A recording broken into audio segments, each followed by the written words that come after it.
teman-teman yang ada di Instagram dan di Facebook. Selamat berjumpa di acara saya kembali ngalor ngidul. Ya, yang belum kenal mungkin saya Dr. Gregory Budiman, seorang dokter umum yang praktek sehari-hari. Ya, ini kebetulan udah selesai praktek pagi dan akan jalan lagi menuju ke tempat lain ya. Nah, saya sempatkan dulu untuk ngobrol-ngobrol tentang bagaimana seseorang itu berani speak up, berani ngebacot. Nah, bila dia berada di luar organisasi atau tidak lagi pegang jabatan. Kalau lagi pegang jabatan tuh nggak boleh. Ya, seperti Anda ketahui bahwa saya dulunya adalah pegawai negeri. Saya dosen di FKUI ya. Saya juga masuk organisasi ID tentunya ya.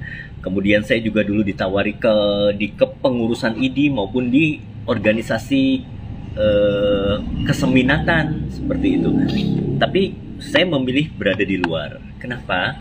Supaya bisa bebas berekspresi, bebas mengungkapkan pendapat. Jadi tentang masalah misalnya tentang COVID saja, itu saya beberapa ada yang berbeda. Meskipun saya bukan alirannya almarhum dokter siapa dulu yang meninggal, dokter siapa lupa saya, yang anti COVID, yang tidak percaya COVID. Tidak, saya percaya COVID itu ada ya. Sampai varian dari Alpha sampai varian Delta itu sangat berbahaya COVID ya. Namun untuk varian Omicron telah bermutasi sedemikian rupa, saya katakan ya, telah bermutasi sedemikian rupa sehingga dia mengalami perubahan karakteristik menjadi mirip seperti virus common cold, virus influenza seperti itu ya. Walaupun mungkin fatality rate-nya masih lebih tinggi dan masih berbahaya. Begitu ya. Jadi beberapa kebijakan saya tidak setuju, beberapa pendapat juga saya tidak setuju. Ya, pendapat pemerintah yang bilang mereka berhasil memberantas varian Delta karena cepat turun, sedangkan negara lain masih lambat turunnya. Waktu itu bulan Juni-Juli tahun 2021. Indonesia cepat turun. Hebat. Dipuji. Pemerintahnya katanya berhasil. Padahal goblok. Gak berhasil. Kenapa? Karena pada bulan Juni-Juli itu tingkat kematiannya parah. Rumah sakit penuh semua. Dan banyak korban gak tertangani.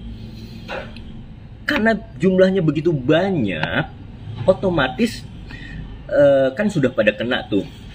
Sudah pada kena, kemudian terbentuklah herd immunity sehingga angka itu drop di bulan Agustus. Sedangkan negara lain naiknya pelan-pelan karena layanan rumah sakit itu tersedia dengan bagus, prokesnya juga PPKM-nya atau apa itu namanya istilahnya, social distancing-nya juga bagus, sehingga naiknya pelan-pelan sedikit demi sedikit. Sehingga bulan Agustus masih tetap ada, masih tetap naik. Malaysia, Singapura, ya, Australia juga bulan Agustus masih ada. Indonesia udah nggak ada, kan udah mati semua orangnya, begitu ya. Jadi, tapi dibilang berhasil, nah itu saya nggak setuju, begitu. Kira-kira seperti itu ceritanya ya. Jadi kalau hal-hal yang mungkin menentang organisasi atau menentang pemerintah, itu pasti kita akan di-ban. Begitu ya. Waktu itu memang saya sempat disamperin sama Babe Aldo yang oposisi menentang pemerintah. Ya saya katakan sebenarnya saya nggak setuju sepenuhnya sama dia. Saya jujur di podcastnya saya juga tidak setuju yang dia bilang masalah polusi udara bikin kita umurnya pendek, bikin banyak kasus kematian. Enggak, bukan di situ titik permasalahannya, begitu ya. Ya seperti itulah juga. Seperti Dr. Lewis yang sudah meninggal itu yang mengatakan bahwa pemberian obat-obat antivirus seperti favipiravir itulah yang menyebabkan kematian. Itu saya nggak setuju, begitu. Jadi disitulah kenapa saya merasa lebih nyaman berada di luar, karena saya bisa mengungkapkan pendapat saya yang masuk common sense saya, masuk dalam akal sehat saya, supaya bisa memberikan segala sesuatunya itu bebas, tidak terbatasi oleh program atau politik pemerintah atau organisasi tersebut. Jadi memang bisa aja program misalkan mandatory vaksin itu ada kepentingan bisnisnya, PCR ada kepentingan bisnisnya, bisa saja pasti ada yang dompleng begitu. Makanya saya katakan apa yang sebenar-benarnya, apa yang menurut common sense saya masuk akal, dan apa yang telah saya pelajari di ilmu kedokteran itu sesuai, itu saya kemukakan begitu kira-kira.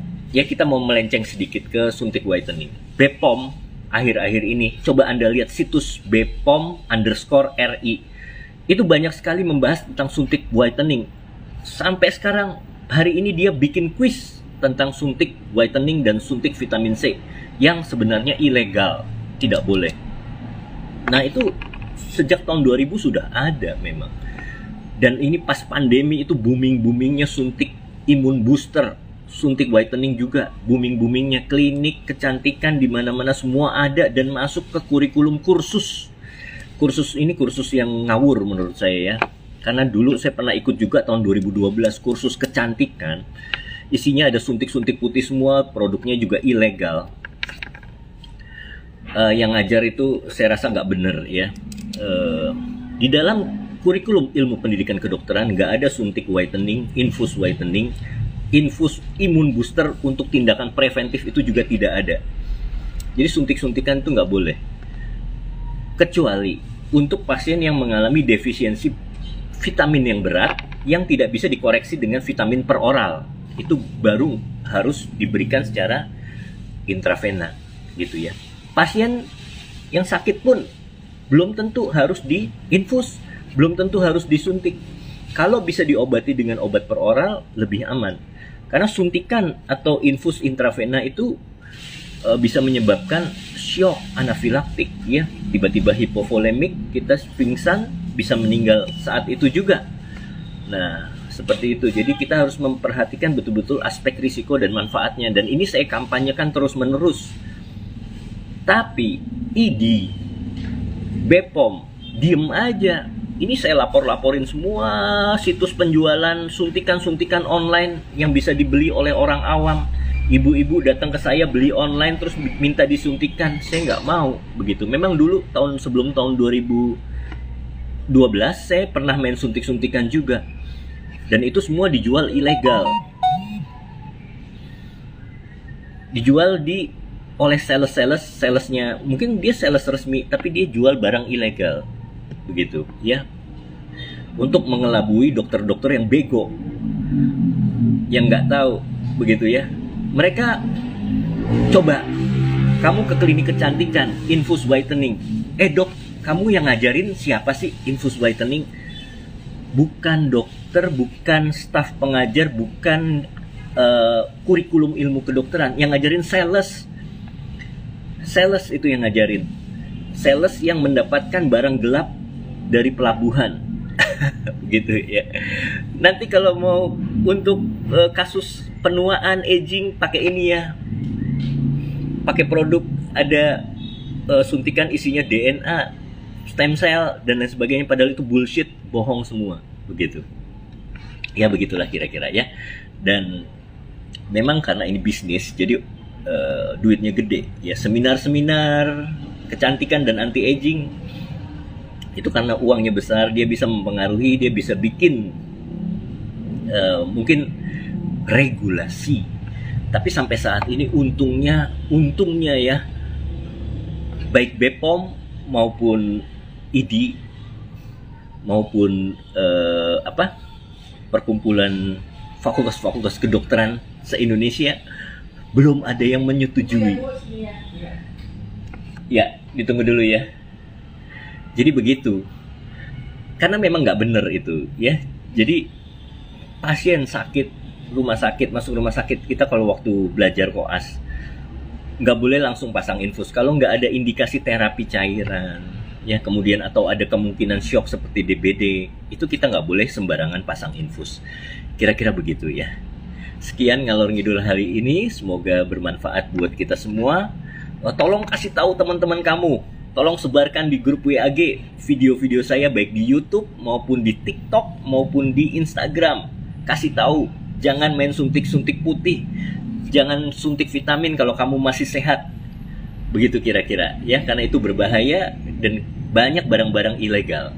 Sekian ya, semoga kita semua sehat